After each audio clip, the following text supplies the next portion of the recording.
burnt up early spring, but we're putting out new growth, new fresh green growth. It stopped for a while, but she's coming back. And the old leaves still smell good.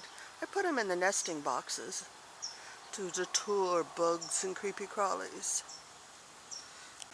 Well, I've been trying to keep the buddies, mockingbirds especially, from eating my figs. Well, Laura over at Food Time suggested cereal boxes. I don't have cereal boxes, but I do have an egg cracker box.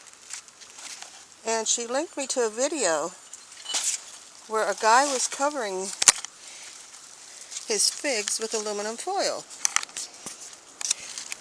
I did that one, and then realized I didn't have the card in the camera. Then I had to go get the card to put in the camera.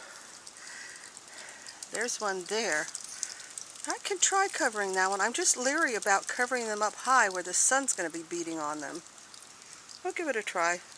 It's no worse than the birds eating it. Somebody pulled some of the netting down and climbed the tree. And look, they tried eating right through the net.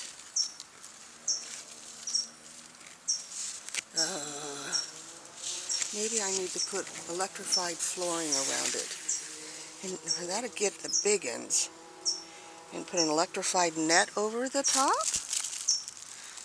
That's starting to sound better and better to me. Let's electrocute all these things. Yep. That one's nice and ripe.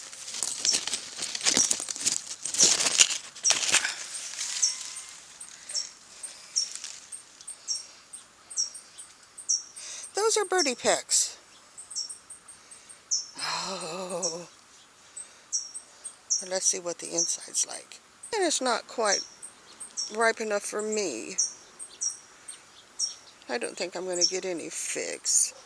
The chickens will enjoy it. Oh, look at that. Those stinkers.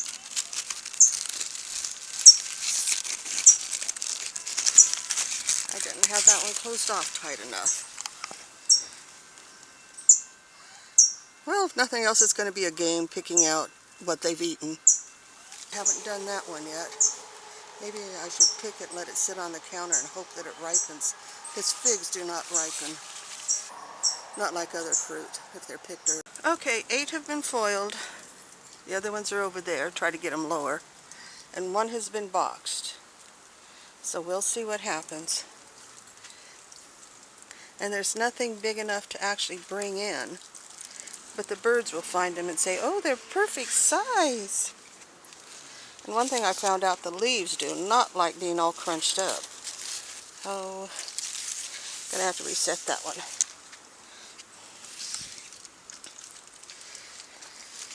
Got little holes all over the place. Birdies know how to get into little holes. Well, I think it's time I pick this thing.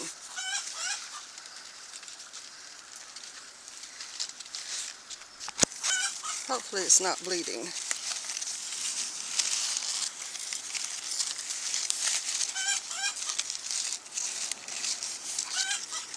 Yep, it's not even ripe yet. It's bleeding still. Mealybug on there? How dare you? Well, I get this one before anybody else.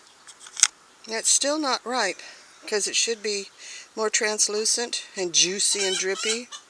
But if I left it out here any longer, it would just split open and rot. So as long as I cover them with leaves and the birds can't see them to be able to peck at them through the netting, this is working. I need to go check the foil ones. See if the heat didn't cook the little foil wrapped one.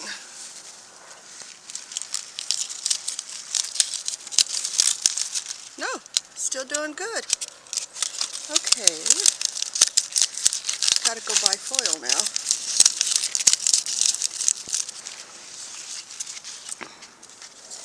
How are we doing in the box? Still getting big, but not ripe. Now this one's splitting, and I'm going to leave it because that other one wasn't even close to being ripe. And I see there's some larger ones out here that the birds haven't got yet. I really need to come and pick the Swiss chard before it dries up so much I don't want to eat it. Look who's just emerging from the ground. Well, the raccoons haven't been digging over here. I don't have the heart to step on it. And the chickens won't catch it fast enough if I try to give it to them. So I'll just let it go eat my figs. What's funny, I didn't notice this until editing. I have two different kinds of sweet potatoes. And I bought the sweet potatoes from the grocery store all at the same time. Does anybody know the difference between this kind of sweet potato and this kind of sweet potato? If I didn't know better, I'd say that was a marigold. Oh, who do we have here? You look like a new one.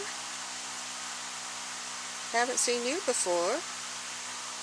Oh, he's like me when I walk into a room and I forget why in the world I went in there. I just stand there and think. Nope, then I have to go back to where I started. Then I remember why I went into the room. Yep, he remembered why he was leaving.